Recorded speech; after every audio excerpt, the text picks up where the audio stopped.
Thank you for standing by, and welcome to American Airlines Group's second quarter 2026 earnings conference call.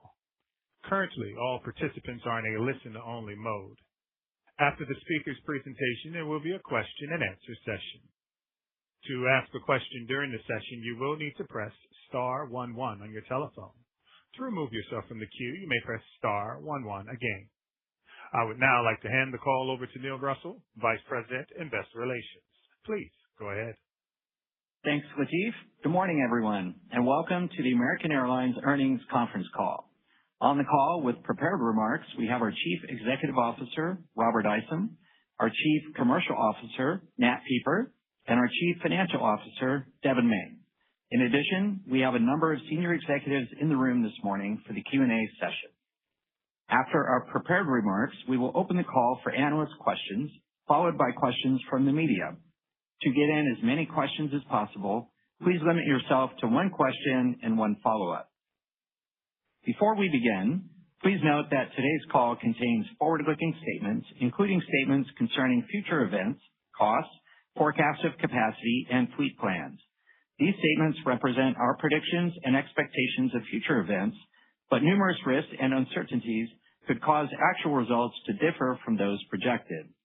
Information about some of these risks and uncertainties can be found in our earnings press release that was issued earlier this morning, Form 10-K for the year ended December 31st, 2025, and subsequent quarterly reports on Form 10-Q. Unless otherwise specified, all references to earnings per share are on an adjusted and diluted basis. Additionally, we will be discussing certain non-GAAP financial measures which exclude the impact of unusual items. A reconciliation of those numbers to the GAAP financial measures is included in the earnings press release and investor presentation, each of which can be found in the investor relations section of our website. A webcast of this call will also be archived on our website. The information we are giving you on the call this morning is as of today's date, and we undertake no obligation to update the information subsequently. Thank you for your interest in American and for joining us this morning. With that, I'll turn the call over to our CEO, Robert Isom. Thanks, Neil, and good morning, everyone. American delivered a quarter that shows the commercial initiatives we've implemented over the past few years are producing meaningful results. We achieved record quarterly revenue on year-over-year growth of more than 16%. Every entity we serve and every cabin we offer improved meaningfully. This outstanding broad-based revenue performance reflects the strength of our commercial strategy, anchored in 4 pillars.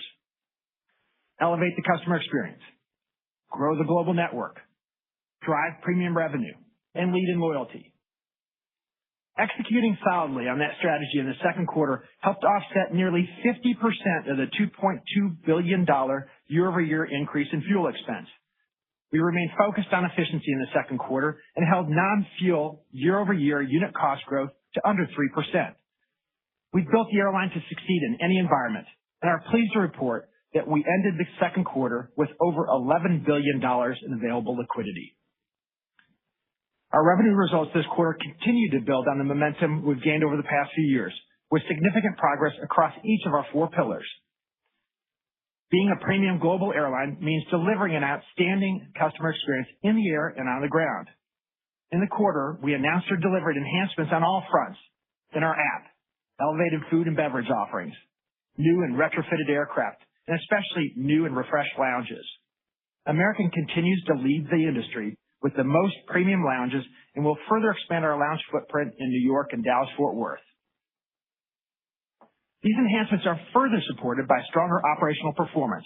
Regardless of the weather or other challenges, we've implemented numerous operational improvements and equipped our customers with new capabilities to manage through disruptions.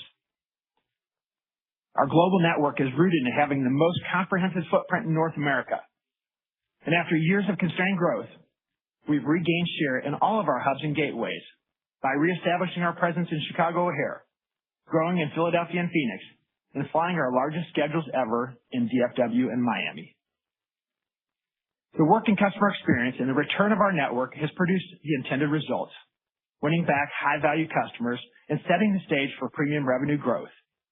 Premium revenue continues to outpace non-premium, and we've been especially encouraged by our corporate revenue.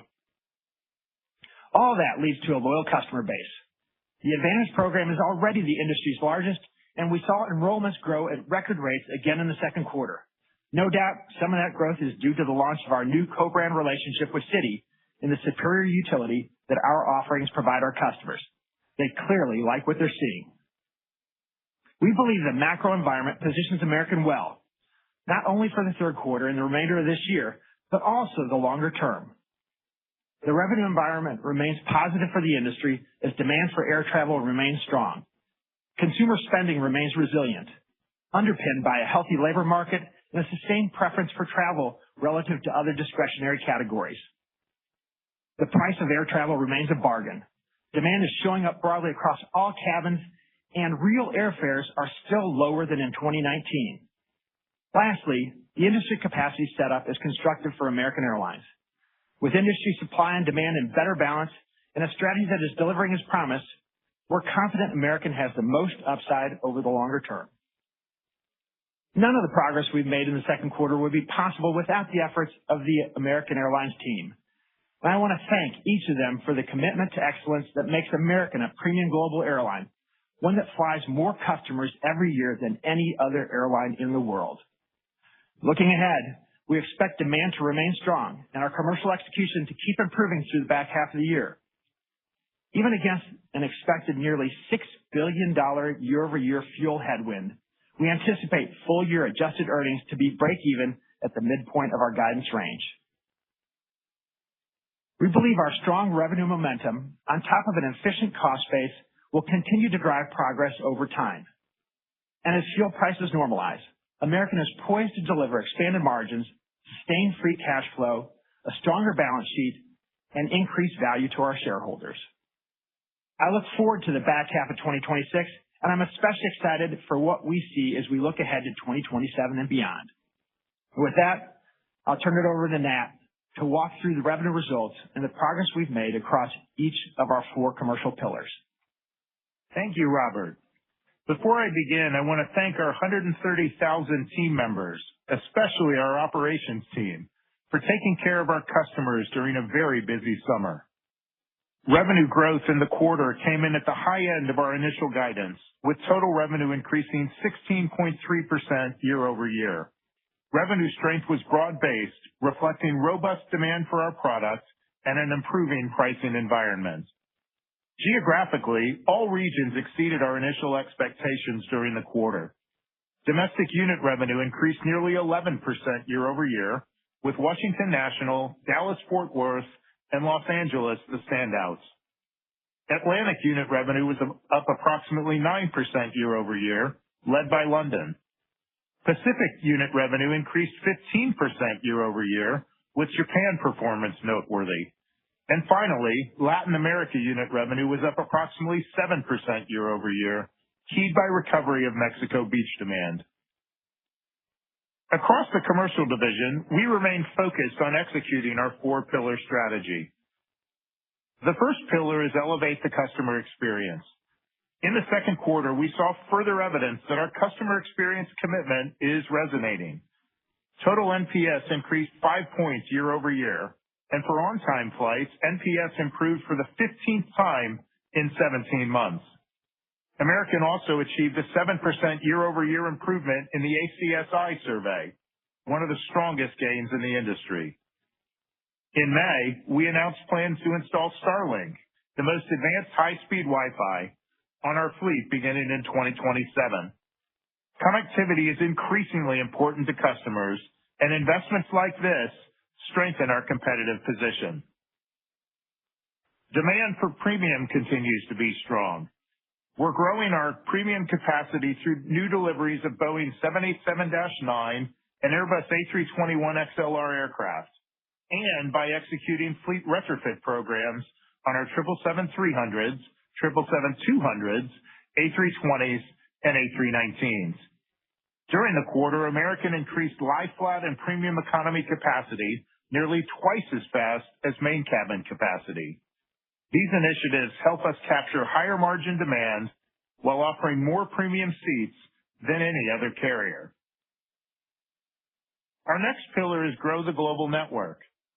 American offers the most comprehensive North American network in the industry. Our paramount focus is maximizing the performance of our hubs through targeted rational growth and optimization of our existing network.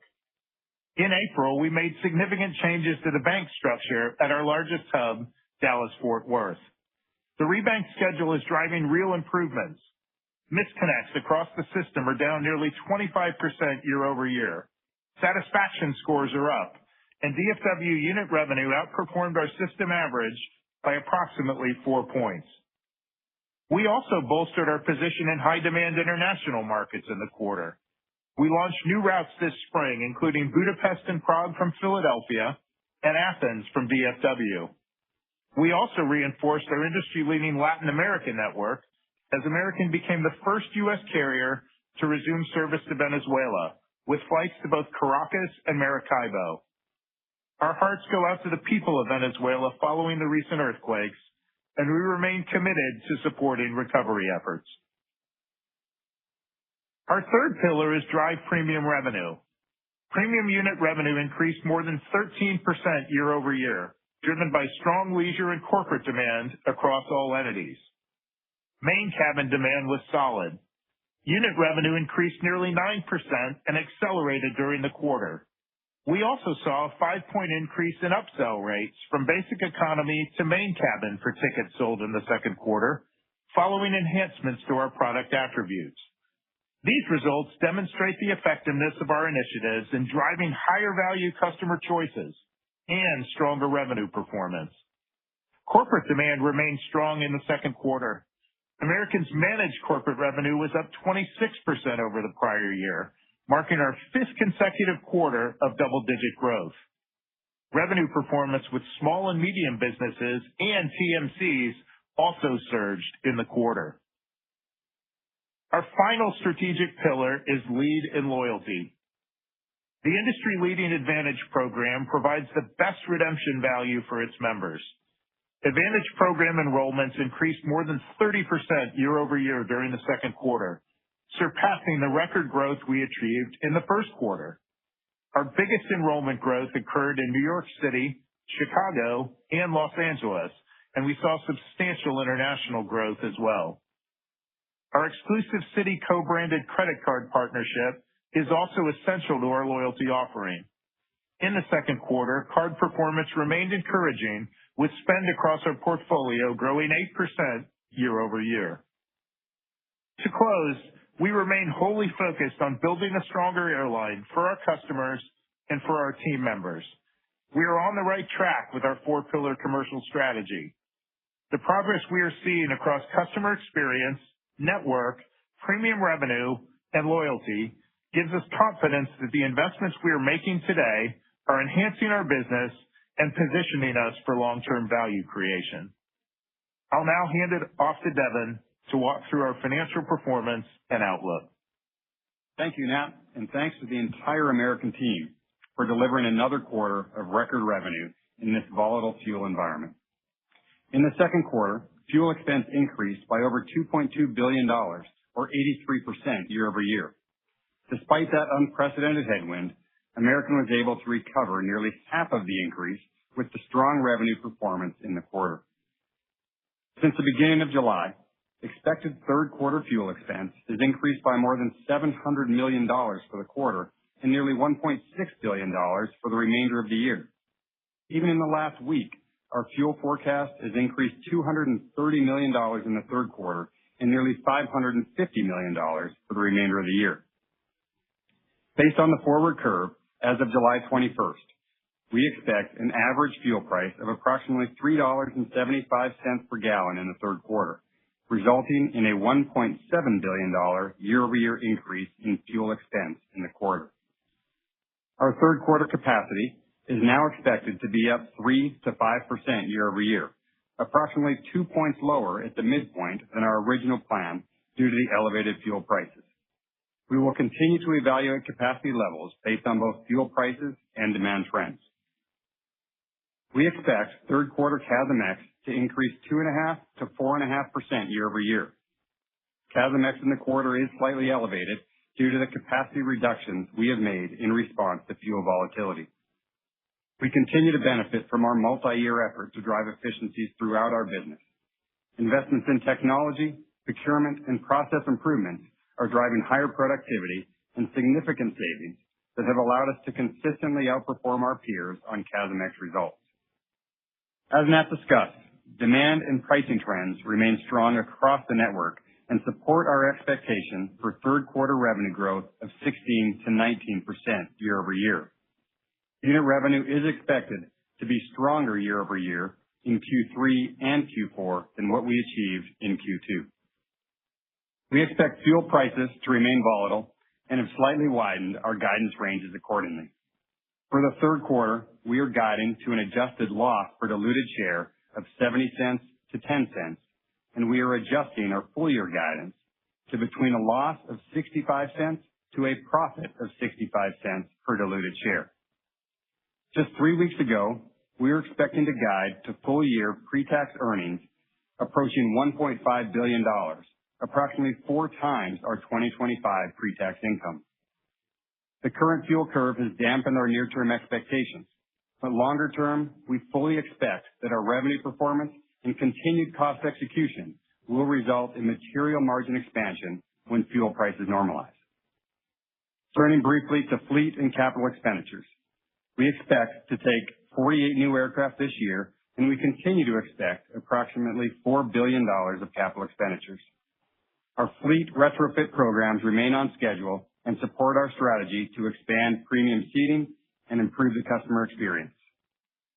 During the quarter, we completed several financings that bolstered liquidity and also addressed our only meaningful maturity in 2027. We ended the quarter with $11.3 billion of liquidity. At the midpoint of our current 2026 guide, we expect to produce positive free cash flow for the year and to finish the year with lower net debt than at the start of the year. We remain committed to reducing debt, lowering interest expense, and achieving our leverage objectives. Now I will turn it back over to Robert for closing remarks. Thanks, Devin. The 4 pillars of our commercial strategy represent more than individual initiatives. They're the foundational capabilities that we're building to better capture revenue across the business. The investments American is making are paying off in a meaningful way. We're seeing measurable revenue improvements, and the progress we've made isn't driven by any one initiative, but rather by all the work that's taking place across the entire airline. While there's much more work to do, we're seeing tangible signs of progress, and we remain confident in our ability to close the revenue gap over time while maintaining cost discipline. Because of this, we believe American remains the carrier with the most upside. We're incredibly excited about the future for our customers, team members, and shareholders. Operator, please open the line for questions. Thank you. As a reminder, to ask a question, you will need to press star 11 on your telephone.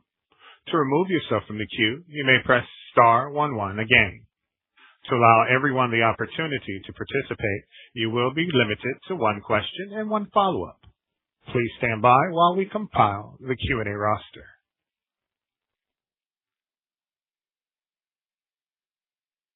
Our first question comes from the line of Duane Pfennigwerth of Evercore ISI. Please go ahead, Duane. Hey, thank you. Good morning.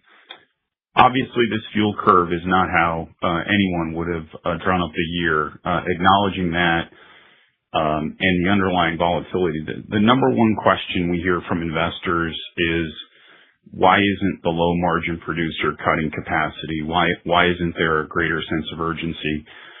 And so maybe you could just illuminate, is it input cost volatility? Is it fleet commitments? And how is that like shaping your intermediate term views? Not next quarter, but your intermediate term views. Thank you. Hey, thanks, Duane. Hey, there's been a tremendous amount of volatility in the fuel curve. Just 3 weeks ago, we would have been projecting, a forecast that were considerably different. As Devin said in his comments, we would have expected the third quarter that would have been almost $700 million better and a full year of, almost $1.5 billion better. So as we take a look, both short term and long term, we're matching our network, our capacity to the demand environment that's out there, doing what's right for American. So, we made an adjustment to the third quarter, and we did that just a few months ago. We're taking a diligent look at the fourth quarter right now, and we'll continue to focus on that. And we'll do the same as we look out into the fourth quarter. American has always been smart and quick about reacting, and we're going to do the same and follow the same as we go forward. Appreciate that. And then just with respect to CapEx over the next couple of years, 27, 28, given the deliveries and the retrofit programs, can you just remind us of the shape of that? Thanks for taking the questions. Hey, Dwayne. So for this year, as we talked about, we'll be right around $4 billion, maybe a little bit less than $4 billion in total CapEx. It'll bump up a little bit next year, but not a whole lot. What's been happening is we've had for the last couple of years, deliveries sliding out. They're starting to stack up a little bit in the back half of the decade here. I think as we get into 28 and 29, there's some smoothing that needs to happen still with our delivery, so I won't comment on that. But for next year, it's probably going to be, somewhere around that $4.5 billion range. Thank you. Our next question comes from the line of Andrew Dodora of Bank of America. Please go ahead, Andrew. Hi, good morning, everyone. First question for Devin. Just sort of a medium-term kind of CASM question here. Just, I guess for in 2027, what labor groups do you open up for negotiations? And then if you were to continue at sort of this low to mid-single-digit capacity growth pace that you're seeing this year, I guess what is a reasonable level of CASM growth, not factoring in new labor deals? Yep.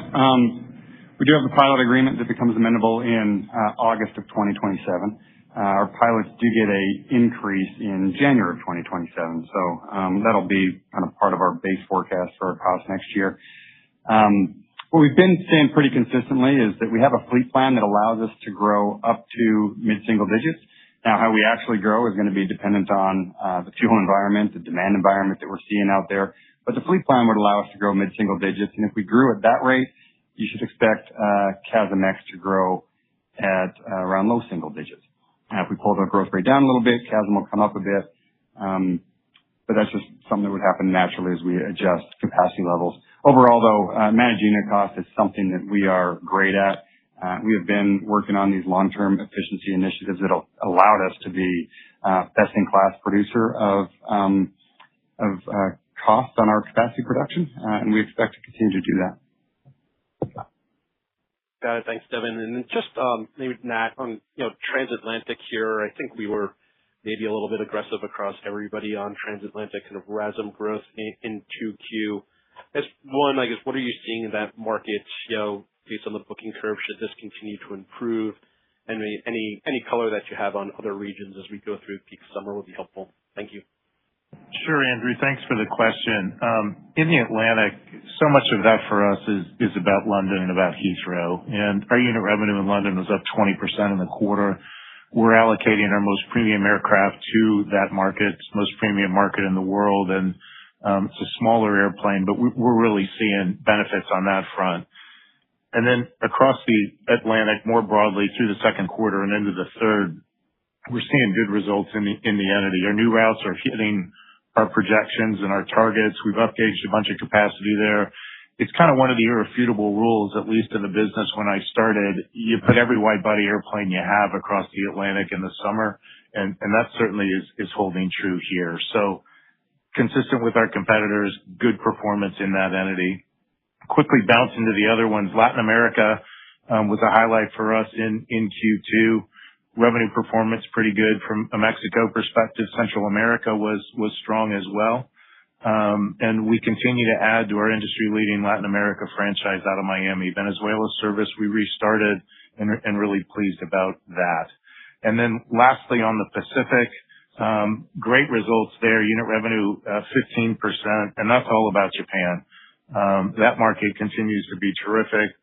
Our joint business partner, JAL, clearly working together very nicely with them and seeing great results. And then lastly, we've upgauged a number of our Asia routes out of DFW. And again, in this market, it's the right thing to do, more premium seats and capture that demand. Thank you. Our next question comes from the line of John Godin of Citigroup. Your line is open, John. Hey, guys. Thanks for taking my question. I wanted to just spend a second on premium and the strategy there. Obviously, a lot of competition for premium passengers, but you had a couple data points. The 26% increase in managed corporate stands out where you're seeing some success there. Maybe you could just kind of elaborate on what's going on with your premium strategy over the next few quarters and as far out as you think you have anything kind of exciting. John, it's all exciting. But yeah, I think on the premium side, we are a premium global airline, and our premium traffic continues to outpace the rest of the business. Our premium revenue in the quarter was up 19%. Non-premium was 15%, and our unit revenue on premium up 13%, 5 points ahead of main cabin. So it's nearly half of our ticketed revenue on roughly 30% of our seats. And the thing we're really excited about it is nearly 60% of our revenue comes from households making $150,000 or more. And so that's demand that's more likely to hold up through economic uncertainty. We're making investments in premium in terms of taking new deliveries with richer configurations. We've got a number of retrofit programs on our existing fleet to continue to put more premium product in place and really capture that demand. Second part of your question, transcending into managed corporate, as we said in the script, up 26%. And, while corporate yields are terrific, we're seeing a lot of premium leisure yield as well. And that's something, again, that just makes us feel good about the sector and this segment continuing to thrive. That was fantastic. Lead into loyalty, as kind of one of the pillars. Just kind of follow up on my prior question, but maybe just elaborate there. Thank you. Sure. On the loyalty side, our program continues to be really successful. The Advantage program, first, biggest, and best, and our enrollments are up 32% in the quarter, year over year. And the thing that I'm most excited about is we're seeing our biggest growth in jump ball markets, New York City, Chicago, Los Angeles, and we're also seeing international traction. Our enrollments doubled in London, for example. So that's indicator of a thriving program and one that we're really excited to continue to build and deepen our relationships with our best customers. Thank you. Our next question comes from the line of David Vernon of Bernstein. Your line is open, David. Hey, good morning, guys, and thanks for taking the question. I want to come back to the topic of capacity in a slightly different way. So, Nat, you've been in the seat now for, I guess, almost approaching a year, close to a year. And we are and we're hearing the story that the product is improving. You're making the investments in the premiums and the life and the clubs and the loyalty programs.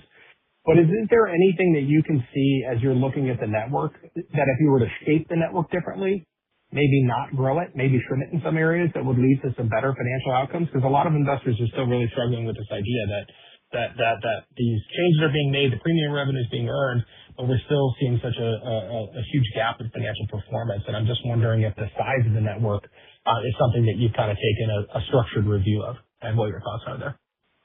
David, for the record, it's been 9 months, although we need something like dog years in the airline industry, I think. It's been really fun, though, looking at from a network perspective and figuring out the arenas in which we can compete effectively and deliver outsized performance, in the arenas where you're not going to be so strong. You can't fight in every battle. And I think our first priority, and we've been consistent with this, is really going to recapture market share in our hubs. Pre-pandemic, American had 3, 4, 5, 6, 7 percentage points of more local share in Phoenix, in Philadelphia, in Miami. And so our primary focus from a network perspective is to go recapture that. And logically, it makes sense. Those are our best customers, folks that are deepest elite penetration. They've likely got the credit card. You're going to generate outsized yield there. And so really focus but discipline on hub performance and really optimizing, because we can use the facilities that we have there as well. But we've been doing some tweaking as you would expect. DFW 13 Bank, we've talked about that, went in April. We've shifted some of our LaGuardia strategy more to focus on local customers and seeing good results there with local share. And then I'd say on the international side, again, through my lens of I guess still newness, I mentioned Latin America on the previous question, and I think that is an asset that American has that is unique and that we need to continue to invest there and be smart about it. London, I talked about in terms of premium traffic. It fits the investments that we're making, and we've got a terrific joint business partner in British Airways there. And then lastly, I'd say the other thing I'm looking at is, can we get more value out of our joint businesses internationally? Ways that we can expand our global presence.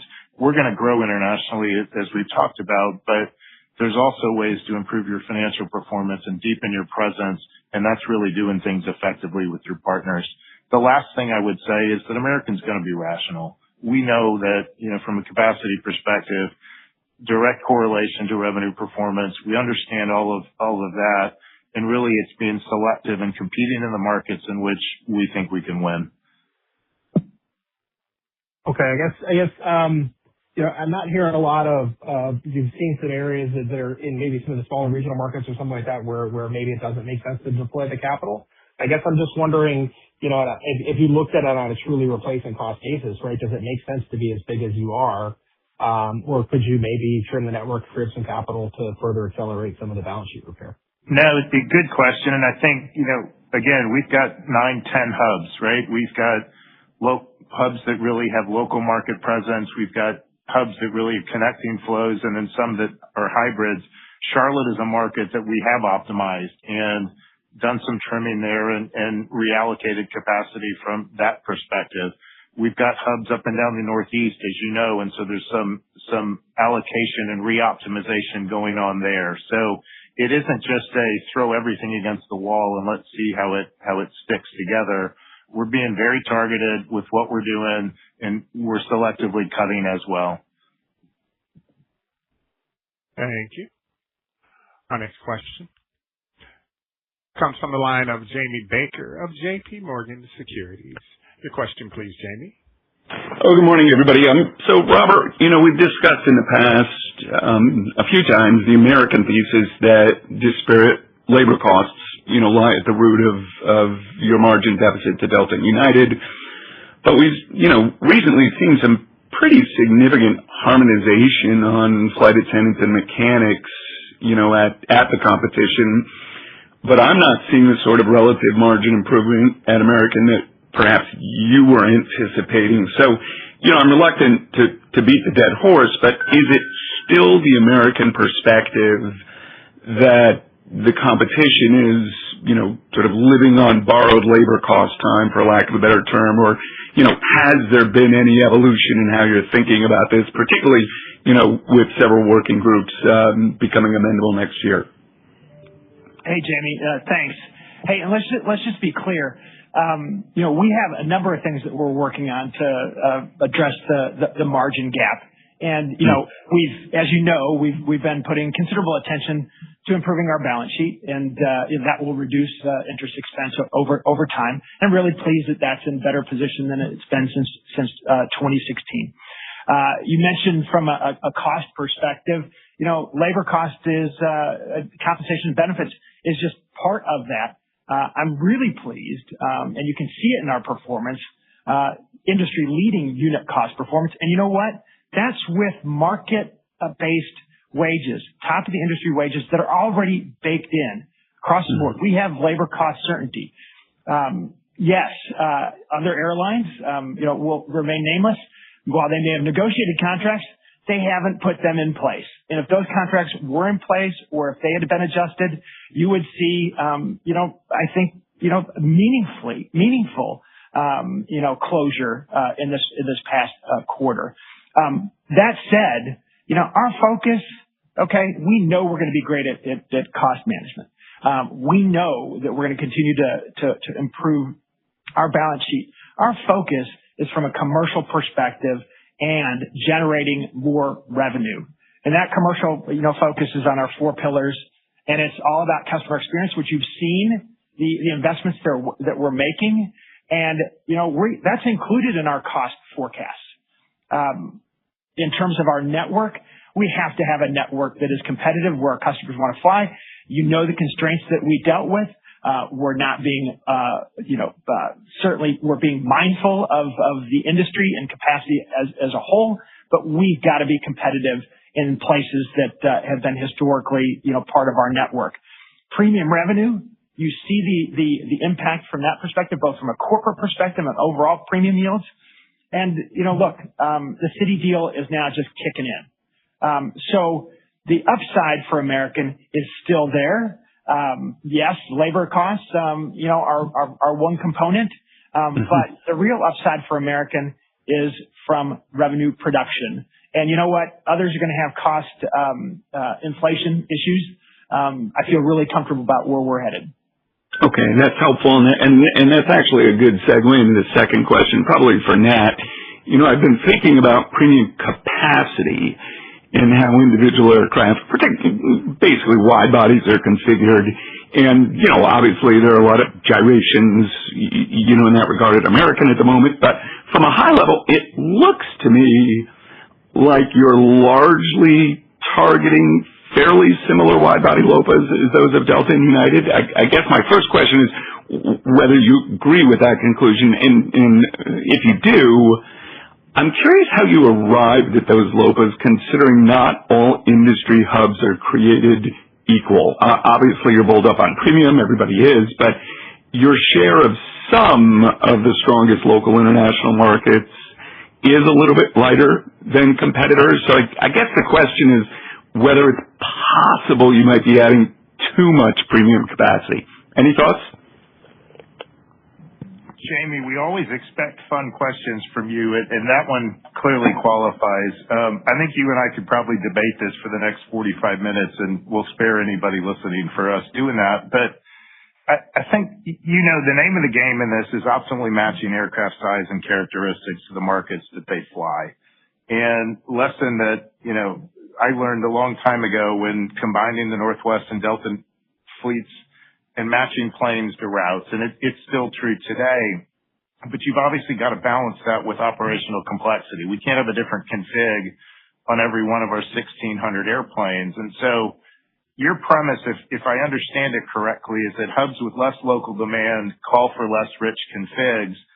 And at American, we've got 3 sets of hubs. We've got hubs that large local demand. We've got hubs that are connecting monsters like DFW and Charlotte. And we've got hybrids, Philadelphia, Phoenix, and Miami. And if you look at today's market, strong demand for premium products exists everywhere, whether that's in local markets, whether it's connecting flow. And one of the things I think about with that is the preponderance of credit cards, the dispersion of loyal customers outside of hubs because of credit card penetration. That validates more premium traffic, creates premium demand, and those folks are going to fly through all of our hubs, whether they're local or whether they're connecting.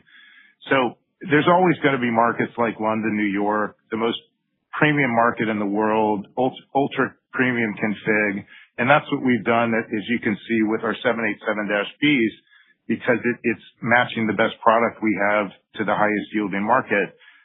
But whether it's United, whether it's Delta, whether it's American, the game is going to be matching optimally aircraft config to market. And I feel really comfortable with where we are in the consideration set. We're a premier global airline. We've got premium demand, and there's no reason we shouldn't have as rich, if not richer, configs than our competitors. Thank you. Our next question comes from the line of Ravi Shanker of Morgan Stanley. Please go ahead, Ravi. Great. Thanks. Morning, everyone. Robert, you ended your prepared remarks by saying that you were excited for 2027 and beyond. Not sure if you're planning to have Investor Day or something later this year, but can you just fill us in on kind of what specifically excites you about 27 and beyond? It's absolutely, Ravi. So look, as we said a little bit earlier, if we've reported earnings just a few weeks ago, our forecast for the remainder of the year would have been potentially to produce results that were 4 times better than last year. We're just getting started. As a baseline, I know that our cost performance is something that we're incredibly proud of and that will be maintained. I know that our balance sheet is going to continue to improve. We anticipate producing free cash flow even in this year where fuel costs are up for us, are anticipated to be up by over $6 billion. It's just incredible amount of progress we've made. But these 4 pillars, every one is designed to drive revenue performance. You're starting to see the signs of it. It's not a linear progression. We've had a number of good quarters of pickup versus OA.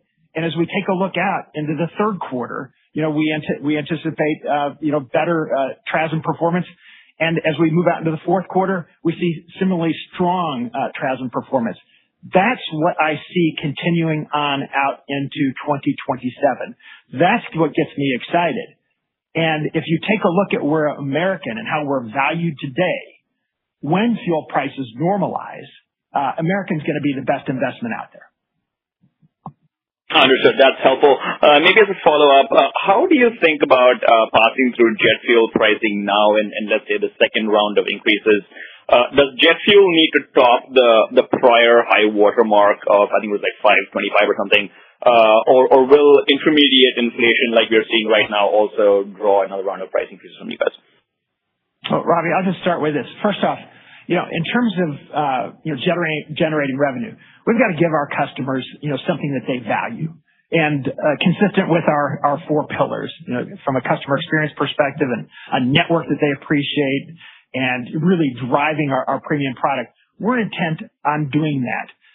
That said, we have to make sure that our capacity is sized for the demand that's out there. And so when we talk about offsetting fuel price increases, it's a combination of giving our customers something that that they really value, driving revenue performance overall, but then also being mindful of the capacity that's in the marketplace and what we can achieve. And so as we move on, I'm confident that we'll get that balance right and be able to return to profitability really at any fuel pricing.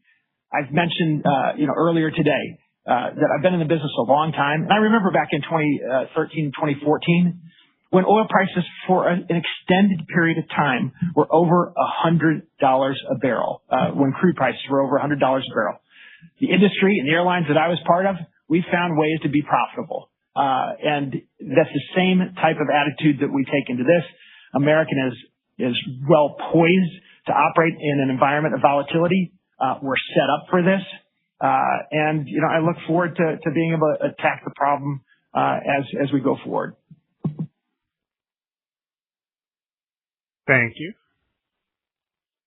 Our next question comes from the line of Savi Syth of Raymond James. Savi, your line is open.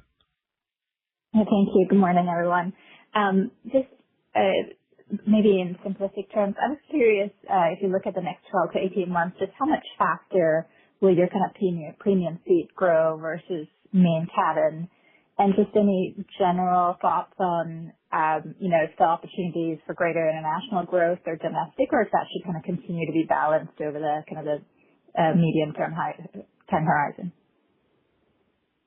Savi, thanks for the question. So this year our premium seat growth is 5% and our non-premium seats are growing 3%, just to give you perspective. And we expect that to accelerate as we move forward. We've got 2 domestic retrofit programs going right now on the A320s and the A319s. Those are just starting to roll out and getting great feedback from our customers with that. So increasing the number of first class seats domestically as well as premium leisure. And then on the international side, 777 modifications going as well. So you're going to see greater premium seat preponderance from American moving forward. And again, following the revenue trend that's strong, as well as, that's the arena in which we compete. All of the pieces of the strategy fit together, whether it's having premium product, it's corporate sales, it's having the network where people want to fly, customer experience, all of the 4 pillars And this is a core part of getting our product out there that customers want to buy. So that in essence is both covering the domestic and the international. Yes, got it. So just that's really helpful color. Just on the domestic versus international, any thoughts on kind of what opportunity is one area faster growth in any of the entities, or just continuing to kind of grow similar to what you've seen recently? Hey, Savi, one of the things that we pride ourselves on is being a, premium global airline, but it's rooted in, our hubs and what we do in this vast footprint in North America. That's how we take advantage of, international opportunities. So as we take a look forward, I would anticipate that there's a balance, just as we've always had. We're going to match our international traffic up, along with our relationship with our joint business partners, to what our domestic hubs can support. Thank you. Our next question comes from the line of Michael Goldie of BMO Capital Markets. Please go ahead, Michael. Good morning. Can you further expand on the international strategy and how you're thinking longer term about adding more of your own equipment versus working with partners, as well as entering new markets versus adding depth, and then the timeline for maturation of new routes? I'll start, Michael. Thanks. And Nat, you can fill in. Again, I'll go back. Look, we're a premium global airline. We're proud of what we do. It all stems from this footprint that we have in North America and our hubs that are really in the position where economic growth and population growth is headed. As we take a look at internationally, our hubs are absolutely poised to serve the biggest business markets in the world. And so our joint business partners, they just so happen to be at London Heathrow and in Tokyo and in Sydney. And for us, we want to take advantage of those opportunities first, and then be really smart about how we grow the operation, utilizing a fleet that I think is incredibly adaptable. So whether it's the 321 XLRs, which can provide a lot of utility to secondary cities in Europe or in South America, out of JFK and Charlotte and DFW, or what Nat spoke of earlier, these 787-9Ps, flagship suites, the reconfigurations of 777-300s, we will be the 777-200s, and ultimately the 787-8s will be reconfigured as well. All of those enable us to fly to not only the biggest business markets, but secondary cities as well, and match incredibly well to the catchment basins that our hub provides.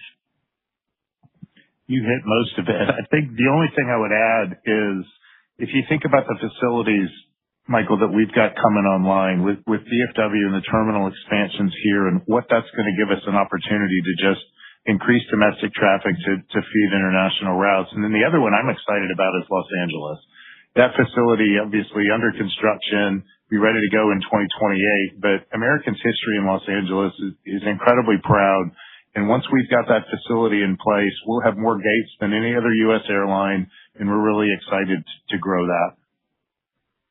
Thank you. And then quickly, if you can, how much of today's revenue now comes from outside the main cabin? And if you can't provide an exact figure, can you give us a framework of how that mix has shifted from 2019 to today or over the longer arc?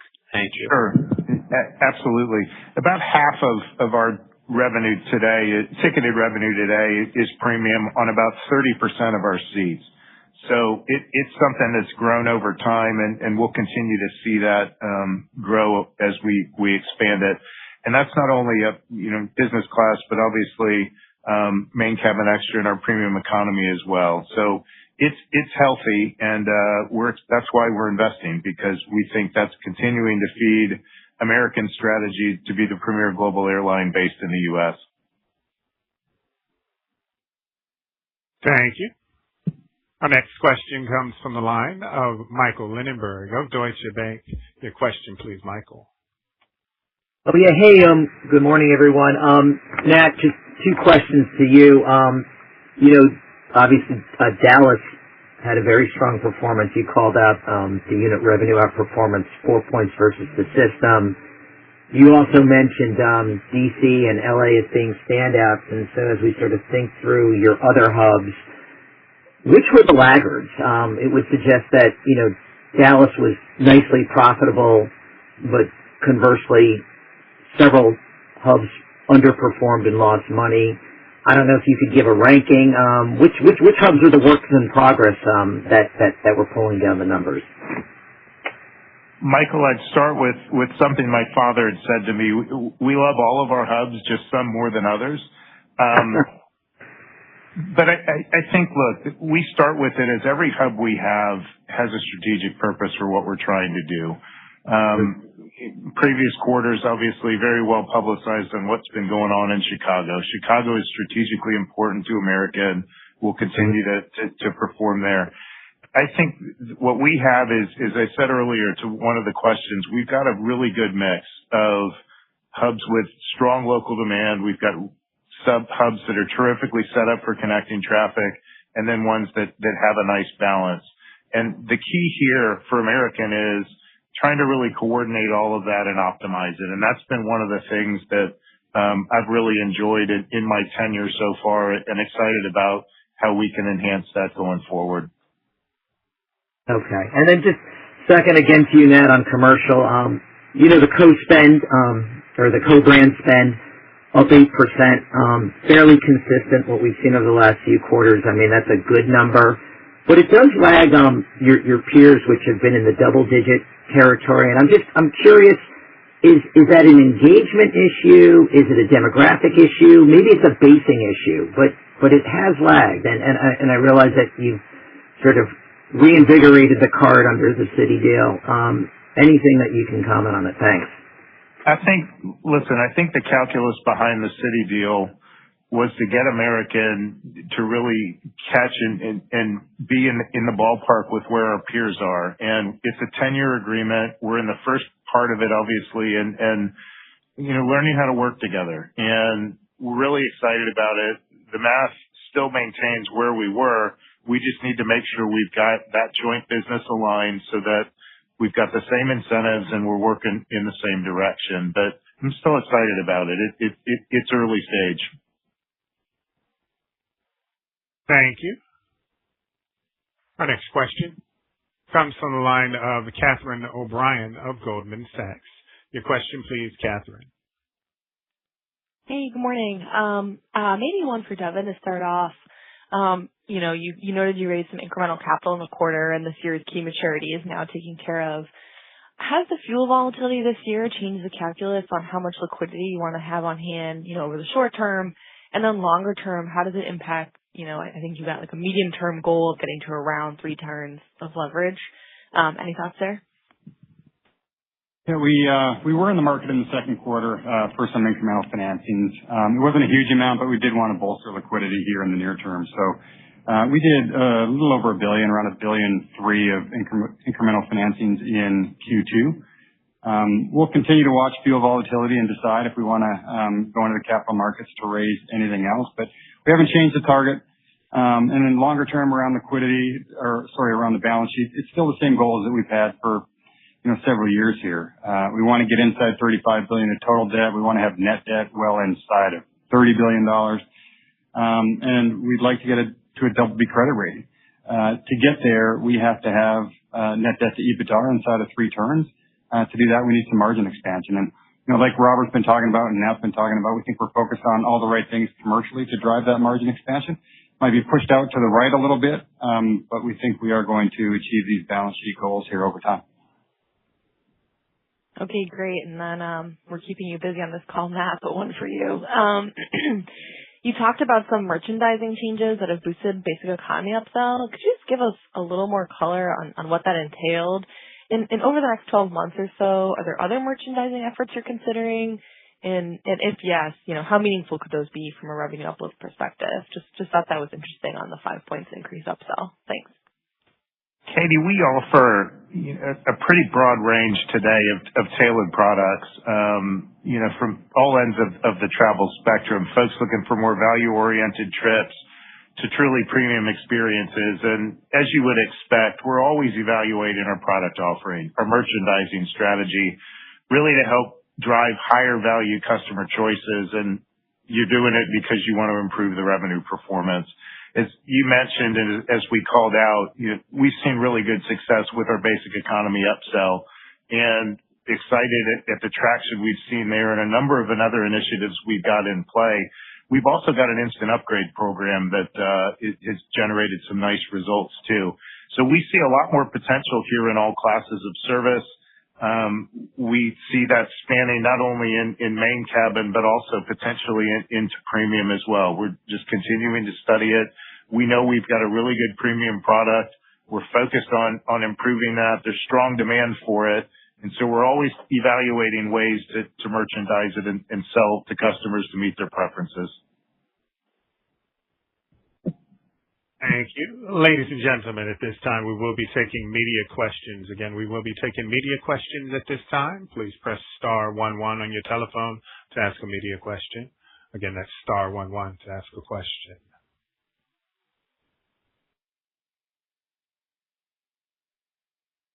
Our first question from the media comes from Allison Slider of Wall Street Journal. Your question, please, Allison. Hi, thanks so much. Curious kind of, what you're seeing now that Southwest is doing seat assignments and extra legroom, and they've said that's really attracting a lot of corporate customers.